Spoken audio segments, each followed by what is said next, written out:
everybody, welcome back to my channel, Colleen C to Serendipity. I'm coming to you today to announce a very exciting collaboration I am doing with Dana over at Creatively Created Crochet CCC, and we're going to be doing this Tuesday, July 5th, and I'm going to be teaching her and whoever else wants to join in to make a really quick, simple, cute little junk journal. And I got a list of supplies here.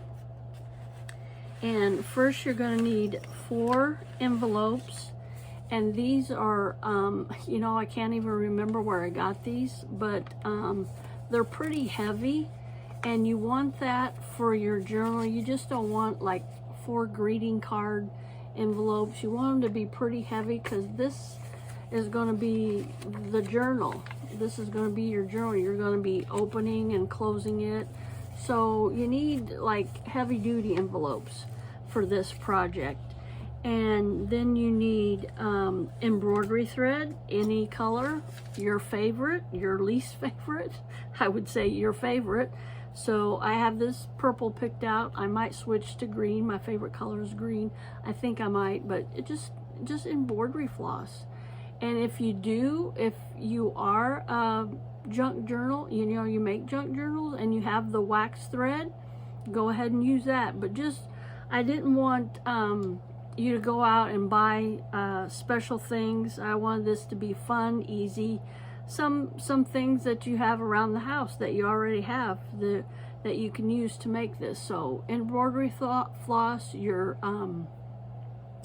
wax thread if you have that.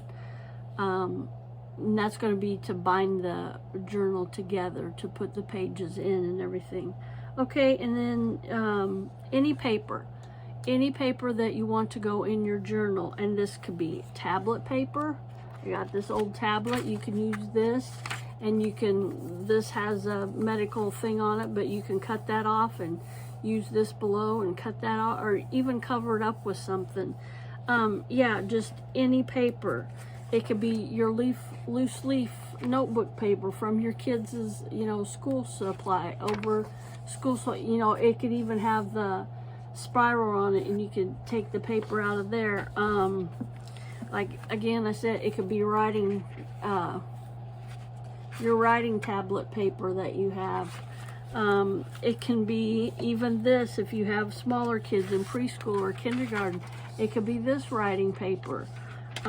It could be like similar graph paper. This is not graph paper, but it's similar to this.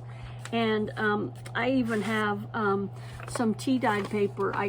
I went nuts, and I first learned how to do this, and I was like, oh, and I've done it a couple times. I've got quite a bit. This back here, you can see this shelf. These 3 compartments are filled with tea-dyed paper, and this one over here. So I've got quite a bit of tea-dyed paper, but if I was decide to make like a bigger journal, I'd probably use that up. But yeah, this is really fun, and I might do a video on this one of these days. It's just the texture of it and everything.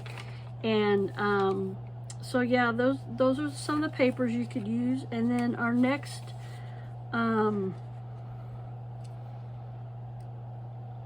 yeah, and it can be plain copy paper, notebook paper, copy paper, graph paper, tea-dyed paper. You can even use vellum. You bookmakers, junk journals, or know what that it's kind of a, I don't know, kind of a plastic texture. I don't know how to describe it. It's vellum. Look it up, Google it, get on Amazon. Like I said, don't go out and buy special paper for this project. Just use what you got laying around at home. Okay, and then you need an awl. And this is, I bought this special. I bought it from Amazon, on Amazon. It's a, and people that make belts and use leather, they have this. Like Dana said, an ice pick, that'll do. It just has a sharp end on it, and we want something really sharp to go through layers and layers of paper. So anything, like I said, don't go out and buy this, you know, an ice pick. I'm trying to think. Some ladies on my craft channels they call it a pokey tool. I think there's skewers from Dollar Tree. You know, you're supposed to put shish kebabs on it just so it has a nice sharp point on the end. And then we need a large sewing needle. Now this is mine. Like I said, please don't go out and buy this stuff. And it preferably to be metal, because we have to go through layers of paper again. I mean, we don't have to poke. This could be your sharp object too. But anyway, this I got in my bookbinding kit also, but like a big, I want to say darning needle or something.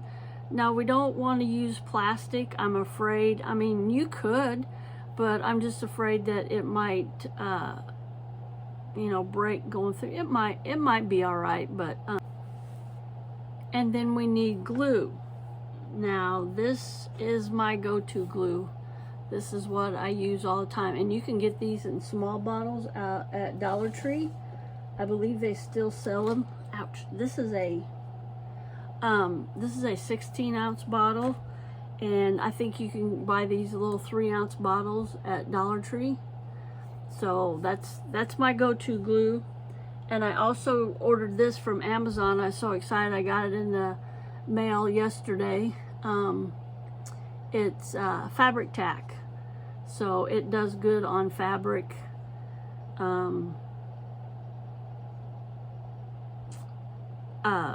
Also paper, sorry, gosh. And I also got this. I've been using this too, and I backed off of it a little bit because I'm like, oh. But this is called Tombo's Mono Glue Liquid Glue, and this is neat. It has a pin tip on it, and that glare from my, and it also has a brush tip on it, so that's kind of neat.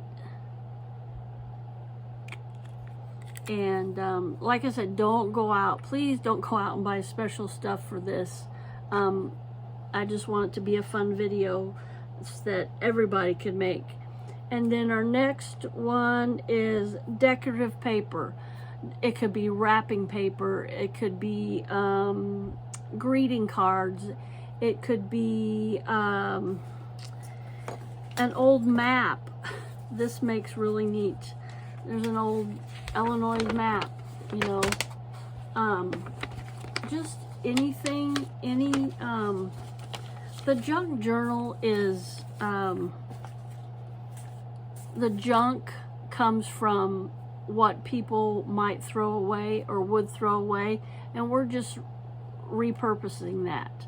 I never was into that recycle, reuse, but you know, if people are going to throw it away and it's going to go fill up our landfills, why not use it up for something meaningful?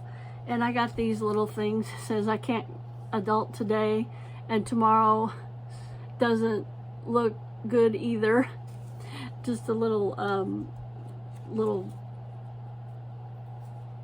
don't know, just from a little tablet. You could use those. You could use those for like tags, and I'll explain all this in the video, but I just wanted to share this with you. Oh, and a couple more things you need some yarn. Any kind of yarn will do, or string. I have some, what do I do with it? I have some baker's twine. It's called baker's twine. Well, this is just twine I got from Hobby Lobby, but you don't have to use this, but I think I'm going to use this. And 2 buttons. Now I was like, oh great, I had on my list and I sent this to Dana, you know, 2 buttons, and I'm like, I'm looking through my buttons and I'm like, I don't have 2 matching. But guess what, I did. And it's any color, any size. I mean, the bigger the better. I mean, not huge buttons, but these are like little under an inch across. So anything smaller than these, that might not be good. So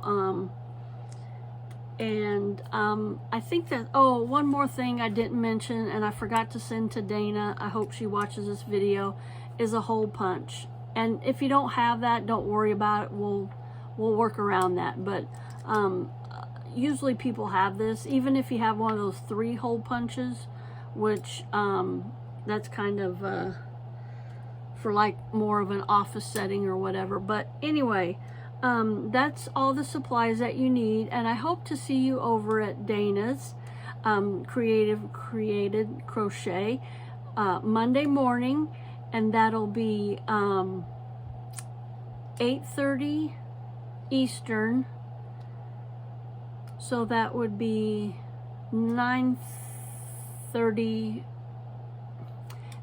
Central, 9:30 Eastern, sorry, I don't know why I get that mixed up. It's just an hour later. If it's 5 here, it's 6 there. So it's 8:30 Central Time, my time, or 9:30 Eastern Time. So I hope to see you there, and have a blessed day, everybody. And remember to smile, because I love you, but more importantly, God loves you too. Bye. See you in my next video.